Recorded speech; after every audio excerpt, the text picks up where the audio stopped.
ഇൻസ്റ്റഗ്രാമിൽ വൈറലായ Japanese cheese cake അതൊന്ന് ട്രൈ ചെയ്ത് നോക്കിയാലോ? അപ്പം അതിന് നമുക്ക് വേണ്ടത് ഗ്രീക്ക് യോഗേർട്ടും അതിൻ്റെ കൂടെ ബിസ്കോഫ് ബിസ്ക്കറ്റുമാണ്. വളരെ ഈസിയാണ് അതിൻ്റെ പ്രിപ്പറേഷൻ. ഈ പ്ലെയിൻ യോഗേർട്ടിലേക്ക് ബിസ്കോഫ് ബിസ്ക്കറ്റ് ആഡ് ചെയ്ത് കൊടുക്കുക എന്നത് മാത്രമാണ് നമ്മുടെ ടാസ്ക്.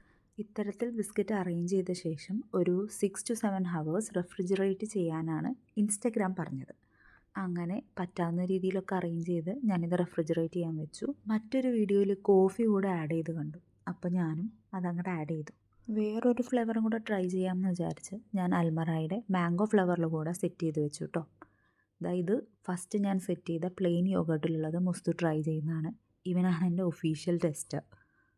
നെക്സ്റ്റ് ഡേ മാംഗോ ഫ്ലേവറും കൂടെ ഞാൻ ആൾക്ക് കൊടുത്തു.